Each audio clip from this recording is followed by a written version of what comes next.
चाषी कूलों उजुड़ा क्षेत्र में अचानक पहुंचले विधायक।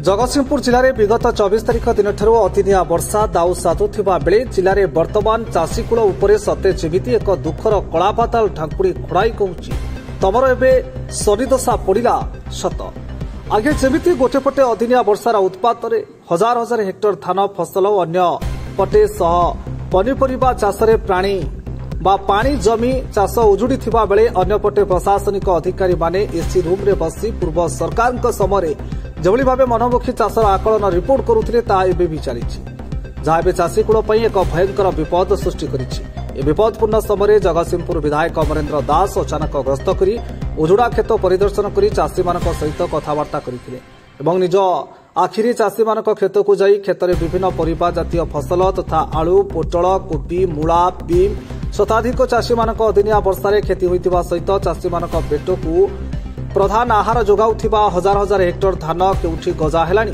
केउठी सड़ी गलानी समस्त विषय देखिबा बेले चाषी मानक विकल दुख देखि किछि समय भावविहल होई पड़िथिले। अन्यपटे शताधिक चाषी अचानक ग्रस्त देखि आश्चर्य होई जाइथिले। कौ कौ कहिथिले आमे आगुरु केबे एभली विधायक केबे देखि नथिलु जे एभली विपद समय कादुआ पानी रे आसी चाषी मानक खेत परिदर्शन करुथिबा विधायक आमे सेभली विधायक चाहूथिले आज सेभली पाइछु बोली कहि धन्यवाद सहित आशीर्वाद रो सुओ छुटिबारे लागिथिला। अन्यपक्षे विधायक अमरेन्द्र दास चाषी और भाग चाषी उजुड़ी चाषर मूल्य किभली पाइबे प्रशासन और सरकार निकट में प्रस्ताव करेंगे प्रतिश्रुति देते। एठी प्रश्न उठे विगत सरकार समय फनी बात्या समय जो भाव चाषी मान क्षयक्षतिर ठीक भाव आकलन कर न पारिबारु हजार हजार कोटी टंका फेरी जाइथिला। अन्यपटे हजार हजार प्रकृत चाषी कूल भाग चाषी सरकार पक्षर उजुड़ा खेत पर आसीथिबा अर्थ पाइबारु वंचित होइतिले और किछि दलाल माने मालामाल होइतिले। एथर सेभली हेबनी तो जहां साधारण एक विराट प्रश्नवाची छिड़ा करिछि। अन्यपक्षे साधारण चाषी मानक विधायकों उपरे अगाढ़ विश्वास रही जहां देखिले लगुच एथर सरकार बदलिबा परे भाग्य बदलिबो। तेबे देखिबार अछि जगतसिंहपुर जिले में चाषी कूलों केबे भाग्य बदलुछि ना उजुड़ा खेतर प्राप्य देवा बदल में फाइल तले रही जाउछि। जगतसिंहपुर जिलू संग्राम किशोर पट्टनायक रिपोर्ट आवाज ओडिशा।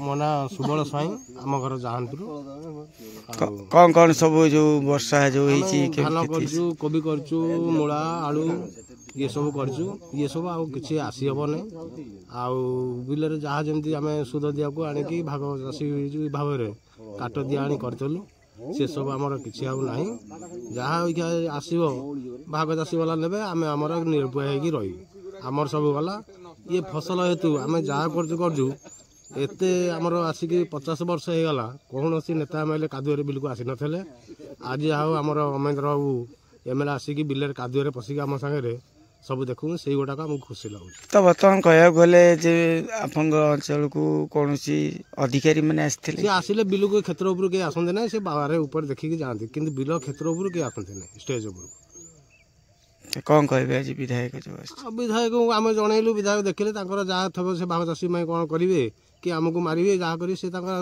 लगुच आमको लगुच आमको किसी मिलला भाया जी से कहले आमको लगुच कि आम साहय पाइबू विगत वर्ष मान फनी बात्या गला मुग फुग गला एपर्यंत किसी पाइल कौन से अधिकारी विधायक कई आसीना कई एठिक आसीना क्षेत्र उपर कई आसीना आमर ये जो नुआ आमर एमएलए हेले यही थरक प्रथम आसिले ना कौन थरक कौन विधायक एमएलए कादुआ को आसती ना कि बिल को आसती ना से जहाँ आसिले से बिल देखीदे कही जाती कि आज एति आमको खुशी लगुच आम जिते लोक अच्छु विधायक निजे आम सागर कादुअरे बुलुंदी से गुड़ा खुशी लगुच। यार पानी जमिकी रहा चेर सब सड़ीगला ये आउ फली पार ना कि कषि किसी आसब ना ता मूल मूल गछ सब कौन सब कोलथ लगेलु कोलथ फुल टाइम वर्षा गला सी सब भुंडी हो सी आउ फल ना कोबी गुराक सब पतर गली पड़ा सब आउ कोबी हो पार ना आउ जहाँ जमी आम ये करूँ सी सब नष्ट हो गला सुध दिया पैसा आनिकी ଏତିକି ଆମକୁ ଖୁସି ଲାଗୁଛି। ଅମେନ୍ଦ୍ର ବାବୁ ଆଜି ଆସିକିରି କାଗରରେ ଆସି କାଦୁଅରେ ବିଲରେ ବୁଲିକି ସବୁ ରିପୋର୍ଟ ନେଉଛନ୍ତି। ଏପର୍ଯ୍ୟନ୍ତ କୌଣସି ନେତା ଏମ୍ଏଲ୍ଏ ଆସିନଥିଲେ ବିଲକୁ। ଆମକୁ ଏଇ ଗୋଟା ବଡ଼ ଖୁସି ଲାଗୁଛି। ଜାହାନପୁର ଆସି ପହଞ୍ଚିଛନ୍ତି ଆମର ମାନ୍ୟବର ବିଧାୟକ ଶ୍ରୀ ଅମରେନ୍ଦ୍ର ଦାସ ମହୋଦୟ। ଚାଷୀମାନଙ୍କର ଦୁର୍ଦ୍ଦଶାକୁ ଦେଖି ସେ ସହିପାରୁନାହାନ୍ତି, କିନ୍ତୁ ଆଜି ପର୍ଯ୍ୟନ୍ତ ସରକାରୀ ରିପୋର୍ଟ ଠିକ୍ଠାକ୍ ଭାବେ ଯାଇନାହିଁ ବୋଲି ସମସ୍ତ ସରକାରୀ କର୍ମଚାରୀଙ୍କୁ ସେ ଅବଗତ କରିସାରିଲେଣି। ତହସିଲଦାର, ଏଗ୍ରିକଲଚର ଅଫିସର। ଆମର ଜାହାନପୁର ଗ୍ରାମର ଚାଷୀମାନେ ମୁଖ୍ୟତଃ ପରିବା ଚାଷ ହିଁ କରନ୍ତି। ବର୍ତ୍ତମାନ ଆମେ ଏ କୋବି କିଆରେ ଠିଆ ହେଇଛୁ। ଏଠି କୋବି ହେଇଛି, ଝୁଡ଼ଙ୍ଗ ହେଇଛି, ଆଳୁ ହେଇଛି, ବିଭିନ୍ନ ପ୍ରକାର ଅର୍ଥକାରୀ ଫସଲ ସବୁ ହେଇଛି, ଯାହାକି ବର୍ଷାରେ ଆଜି ସମ୍ପୂର୍ଣ୍ଣ ରୂପେ ଧ୍ୱଂସ ହେବାକୁ ଯାଉଛି। ଆଳୁ କିଆରି ଗୁଡ଼ା ପାଣିରେ ବୁଡ଼ିଛି। ଏଠି ଆମେ ଠିଆ ହେଇଛୁ ବର୍ତ୍ତମାନ ଏ ଯେଉଁ କୋଳଥ କିଆରିରେ। ଯେଉଁ ବର୍ଷା ବର୍ତ୍ତମାନ ହେଲା, କୋଳଥ ଗୁଡ଼ାକ ଭଡ଼ଙ୍ଗି ଯିବ, ଇଏ ବି ଆଉ ହେବ ନାହିଁ। ତେଣୁ ବିଭିନ୍ନ ପ୍ରକାର ପନିପରିବା ସବୁ ଆଜି ନଷ୍ଟ ହୋଇଯାଇଛି। ତ ବର୍ତ୍ତମାନ ଗୋଟେ ଜିନିଷ ଯାହାକି ଯେଉଁ କ୍ଷୟକ୍ଷତି ହେଇଛି, ଆଜି ଚାଷୀମାନଙ୍କର ଗୋଟେ କୁଠାରଘାତ ହେଇଛି, ତ ଏ ସମୟରେ କୌଣସି ଅଧିକାରୀ ମାନେ ଆସିଥିଲେ କି ଚେକିଂରେ? ପ୍ରଥମ ପର୍ଯ୍ୟାୟରେ ଅଧିକାରୀ କିଛି ଗୋଟେ ରିପୋର୍ଟ ଦେଇଛନ୍ତି, କିନ୍ତୁ ଆମର ଚାଷୀମାନେ ଅବଗତ ନାହାନ୍ତି। ସେମାନେ ଚାଷୀଙ୍କ ପାଖକୁ ଆସିନାହାନ୍ତି। ହୁଏତ ସେ ରାସ୍ତାରେ ବୁଲିକି ସେମାନେ କ'ଣ ରିପୋର୍ଟ ନେଇଥିବେ, ଯାହାକି ଚାଷୀମାନେ ଅବଗତ ନାହାନ୍ତି। ତେଣୁ ମାନ୍ୟବର ବିଧାୟକ ମହୋଦୟ ବର୍ତ୍ତମାନ ଏଗ୍ରିକଲଚର ଅଫିସର ଏବଂ ଆମର ତହସିଲଦାର ସମସ୍ତଙ୍କୁ ଅବଗତ କରିସାରିଲେଣି। ସେମାନେ କ୍ଷେତ୍ର ପରିଦର୍ଶନ ନିଜେ ଆସିକରି ପହଞ୍ଚିବେ, କରିବେ ଏବଂ ସଠିକ୍ ରିପୋର୍ଟ ନିଶ୍ଚିତ ଦେବେ। ଏ ବିଶ୍ୱାସ ଏବଂ ଭରସା ଅଛି। ଯେହେତୁ ଆମର ମାନ୍ୟବର ବିଧାୟକ ମହୋଦୟ ଆସି ଚାଷୀମାନଙ୍କ ନିକଟରେ ଉପସ୍ଥିତ ହୋଇଛନ୍ତି, ଏ କାର୍ଯ୍ୟକାରୀ ଚାଷୀମାନେ ଏଥିରୁ ଲାଗୁନି କି ଯେମିତି ବିଗତ ବର୍ଷ ମାନଙ୍କରେ ଅଧିକାରୀ ମାନେ ଅଫିସରେ ବସିକି ଚିଠା କରିକି ଦେଉଥିଲେ ବା ଯେଉଁ ହିସାବ କରି ଦେଉଥିଲେ ଚାଷୀମାନଙ୍କ ସମସ୍ୟା, ସେଇଭଳି ଏଥର କରାଯାଉନି ତ?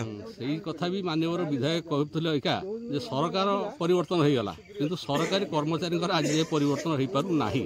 ତ ଠିକ୍ ଅଛି, ସମୟ ଟିକେ ଲାଗିବ ଏବଂ ମାନ୍ୟବର ବିଧାୟକ ମଧ୍ୟ ଦୃଢ଼ କଣ୍ଠରେ ଏଠି କହିଛନ୍ତି, ତାଗିଦ କରିଛନ୍ତି ଯେ ତୁମମାନେ ସଠିକ୍ ଢଙ୍ଗରେ ସଠିକ୍ ବାଗରେ କାମ କରୁନାହଁ, ଦୟାକରି ଏ ଜାଗା ତୁମେ ଛାଡ଼ି ଚାଲିଯାଅ। ତେଣୁ ମୁଁ କାହାକୁ ଟ୍ରାନ୍ସଫର କରିପାରିବିନି, ତୁମେ ମନକୁ ମନ ଏଠୁ ଟ୍ରାନ୍ସଫର ହେଇକି ପଳେଇ ଯାଅ। ଆଉ ଯଦି ରହିବ, ଲୋକଙ୍କର ସମସ୍ୟା ବୁଝ, ଦୁଃଖ ବୁଝ, ଫିଲ୍ଡକୁ ଆସ, ପ୍ରକୃତ କଥାକୁ ଅନୁଧ୍ୟାନ କରି ରିପୋର୍ଟ ପ୍ରଦାନ କର। ସରକାର ଏଥିପାଇଁ ଅର୍ଥ ଦେବାରେ କେବେ ଅବହେଳା କରିବେ ନାହିଁ, କିନ୍ତୁ ରିପୋର୍ଟଟା ଠିକ୍ ଯିବା ଦେବାର ଆବଶ୍ୟକତା ଅଛି। ଜନିତ ଯେଉଁ କ୍ଷୟକ୍ଷତି ହେଇଛି ଦେଖାଯାଉଛି ସରକାରୀ ଅଧିକାରୀ ମାନଙ୍କର ଦେଖା ନାହିଁ, କିନ୍ତୁ ରିପୋର୍ଟ ଦିଆଯାଇଛି ଯେ କ୍ଷୟକ୍ଷତିର। ତ ଏଇଟା କିଭଳି ଭାବରେ କ୍ଷୟକ୍ଷତିର ରିପୋର୍ଟ ଦିଆଗଲା? ପ୍ରଥମ ଫେଜ୍ ବର୍ଷା ପରେ ମୁଁ ତହସିଲଦାର ନାଉଗାଁ ଏବଂ ଜଗତସିଂହପୁରଙ୍କୁ ମାଗିଥିଲି ରିପୋର୍ଟ।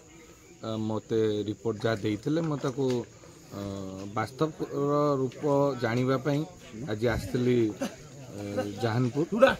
ଏଠି ପ୍ରଥମେ ଯାଇଥିଲି ଯେଉଁଠି ଆପଣଙ୍କର ମୋର ଚାଷୀ ଭାଇମାନେ କୋବି ଫସଲ କରିଛନ୍ତି। 1 ନମ୍ବର କୋବିର ପାଖାପାଖି 70% ଅମଳ ହୋଇଯାଇଛି, କିନ୍ତୁ 30% ନଷ୍ଟ ହୋଇଗଲା। ଏବଂ 2 ନମ୍ବର କୋବି ଯେଉଁ ଲାଗିଛି ସେ ସମ୍ପୂର୍ଣ୍ଣ ନଷ୍ଟ ହୋଇଗଲା, ବର୍ତ୍ତମାନ ଯେଉଁଟା ଜାନୁଆରୀ ମାସରେ ଅମଳ ହୋଇଥାନ୍ତା। ଏବଂ ଆଳୁ ଚାଷ, ବିନ୍ସ, କୋଳଥ ଇଏ ସମ୍ପୂର୍ଣ୍ଣ ନଷ୍ଟ ହୋଇଗଲା। ବିଲରେ ପାଖାପାଖି ହାଫ୍ ଇଞ୍ଚରୁ ଫୁଟେ ଲେଖା ପାଣି ମାହାରାରେ ଜମିଛି। ତେଣୁ ଚାଷୀ ଭାଇମାନେ ସର୍ବଶାନ୍ତ ହୋଇଗଲେ। ଏବଂ ବିଶେଷ କରି ଏଇ ଯେଉଁ ଚାଷୀମାନେ ଅଛନ୍ତି 80% ହେଉଛନ୍ତି ଭାଗ୍ୟ ଚାଷୀ। ତାଙ୍କର ବର୍ତ୍ତମାନ ସିଏ କେମିତି ତାଙ୍କ ପ୍ରାପ୍ୟ ପାଇବେ। କାଲି ବି ଜିଲ୍ଲାପାଳଙ୍କ ସହିତ ମୁଁ କାଲି ସୁଶାସନ ଦିବସରେ এই ବିଷୟରେ ଆଲୋଚନା କରୁଥିଲି। ଜିଲ୍ଲାପାଳ ଆଶ୍ୱାସନା ଦେଇଛନ୍ତି କିଭଳି ଭାବରେ ଭାଗ ଚାଷୀମାନେ ତାଙ୍କର ଯେଉଁ କ୍ଷତିପୂରଣ ପାଇବେ। ବର୍ତ୍ତମାନ ସରକାର ତ କ୍ଷୟକ୍ଷତି ଆକଳନ କଲେଣି, ନିଶ୍ଚିତ ଭାବରେ ସରକାରୀ ସ୍ତରରେ ଯେଉଁ କ୍ଷୟକ୍ଷତି ଦେବା କଥା ଲୋକ ପାଇବେ, କିନ୍ତୁ ଯିଏ ଭାଗ ଚାଷୀ ସିଏ କେମିତି ପାଇବ, ଇଏ ଗୋଟେ ବଡ଼ ସମସ୍ୟା ହେଲାଣି। କାରଣ ଯାହା ନାଁରେ ଜମି ଅଛି ତାଙ୍କ ଆକାଉଣ୍ଟକୁ ପଳେଇଯିବ, କିନ୍ତୁ ଯିଏ ପ୍ରକୃତରେ ଖଟିଛି, ପଇସା ଖର୍ଚ୍ଚ କରିଛି, ମହାଜନଙ୍କ ଠାରୁ ଧାର ଉଧାରରେ ଆଣିଛି ପଇସା, ବର୍ତ୍ତମାନ ସିଏ କେମିତି ପ୍ରାପ୍ୟ ପାଇବେ, ଇଏ ହେଉଛି ବଡ଼ ଚିନ୍ତା। ଏବଂ ଏବେ ଧାନ ଜମି ସବୁ ବୁଲିକିରି ଦେଖୁଛୁ, ଧାନ ଫସଲ ଯେଉଁମାନେ କାଟିକିରି ବିଲରେ ରଖିଥିଲେ ଆଉ ଉଠେଇ ପାରିନାହାନ୍ତି। ଏ ଯେଉଁ ଦ୍ୱିତୀୟ ପର୍ଯ୍ୟାୟ ବର୍ଷା ଆଜିକି 4 ଦିନ ହେଲା ଲାଗିକି ରହିଛି, ମୁଁ ଭାବୁଛି ଧାନ ଫସଲର ପାଖାପାଖି 60% ନଷ୍ଟ ହେବାର ସମ୍ଭାବନା ଅଛି। କାରଣ ଯେତିକି ଠିଆ ହେଇକି ଅଛି ସେ ଯଦିଓ ପରବର୍ତ୍ତୀ ପର୍ଯ୍ୟାୟରେ ହେଉଛି ଅମଳ ହେଇପାରେ, କିନ୍ତୁ ତାର ମାନ ରହିବ ନାହିଁ। ଯେଉଁ FAQ ମାନ ରଖାଯାଇଛି, ଯେଉଁଥିପାଇଁ ଆମର ଚାଷୀ ଭାଇମାନେ 3100 ଟଙ୍କା ପାଇଥାନ୍ତେ, ସେ ମାନ ଆଉ ରହିବ ନାହିଁ। 3100 ଟଙ୍କା ପାଇବା ଗୋଟେ ସମ୍ଭାବନା କମ୍ ଆସିଲାଣି। ତେଣୁ ବର୍ତ୍ତମାନ ଆଜିର ଦିନରେ ଚାଷୀ କୂଳ ବିପଦରେ ଅଛନ୍ତି, ଚାଷୀ ଭାଇମାନେ ବିପଦରେ ଅଛନ୍ତି, ଆଉ ବିଶେଷ କରି ଭାଗ ଚାଷୀମାନେ। ତେଣୁ ସେମାନେ କିଭଳି ଭାବରେ ନ୍ୟାୟ ପାଇବେ ଆମେ ତ ନିଶ୍ଚିତ ସରକାରଙ୍କୁ ଅବଗତ କରିବୁ।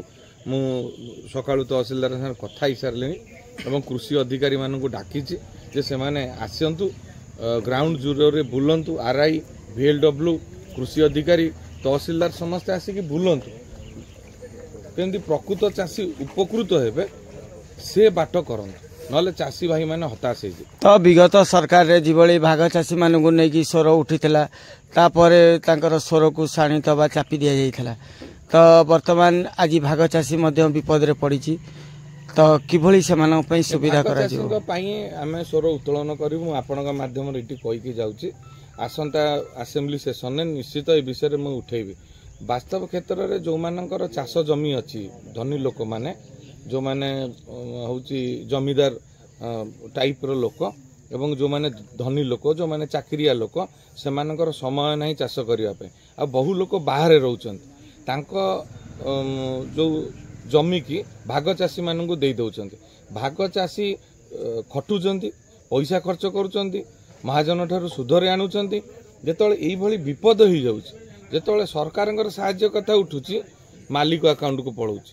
ସବୁବେଳେ ଭାଗ ଚାଷୀ ହିଁ କ୍ଷତିଗ୍ରସ୍ତ ହେଉଛନ୍ତି। ତେଣୁ ଭାଗ ଚାଷୀ କିଭଳି ଭାବରେ ଲାଭବାନ ହେବେ, ଏଥିପ୍ରତି ଗୋଟେ ଆଇନ ସଂଶୋଧନ ହେବା ଆବଶ୍ୟକତା ଅଛି। ତେଣୁ ମୁଁ ଆସନ୍ତା ସେସନରେ ନିଶ୍ଚିତ ଭାବରେ ଭାଗ ଚାଷୀଙ୍କ କଥା ଉଠେଇବି, ଏଥିରେ ଦ୍ୱିମତ ହେବାର ନାହିଁ। ତ ଆଜି ଚାଷୀମାନଙ୍କ ସମସ୍ୟାକୁ ନେଇ ବିଗତ ସରକାରରେ କେବେ ଆସିନଥିଲେ ବିଧାୟକ ଅଫିସର ମାନେ, ଆଜି ଅଚାନକ ଭାବରେ ଗସ୍ତ କରୁଛନ୍ତି। ମୁଁ କାହା କଥା କହିବାକୁ ଚାହୁଁନାହିଁ। ବିପଦରେ ଚାଷୀ ଭାଇ ମାନେ ଅଛନ୍ତି। ଆମର କର୍ତ୍ତବ୍ୟ, ଆମେ ଯେତେବେଳେ ଇଲେକ୍ସନ ବେଳେ ଯାଉଛେ ସବୁ ଲୋକଙ୍କ ପାଖକୁ ଯାଉଛେ, ଚାଷୀମାନଙ୍କ ପାଖକୁ ଯାଉଛେ, ବୟୋଜ୍ୟେଷ୍ଠ ଲୋକମାନଙ୍କ ପାଖକୁ ଯାଉଛେ, ଯୁବକମାନଙ୍କ ପାଖକୁ ଯାଉଛେ, ବ୍ୟବସାୟୀମାନଙ୍କ ପାଖକୁ ଯାଉଛେ। ଯେତେବେଳେ ତାଙ୍କର ବିପଦ ଆସୁଛି, ବନ୍ୟା ଆସିଲେ ତାଙ୍କ ପାଖରେ ପହଞ୍ଚିବା କଥା, ମରୁଡ଼ି ଆସିଲେ ପହଞ୍ଚିବା କଥା, ପ୍ରତିକୂଳ ପାଗରେ ତାଙ୍କ ପାଖରେ ପହଞ୍ଚିବା କଥା। ମୋ କର୍ତ୍ତବ୍ୟ ମୁଁ କରୁଛି। ମୁଁ ଆଉ କାହା କଥା କହିପାରିବି ନାହିଁ।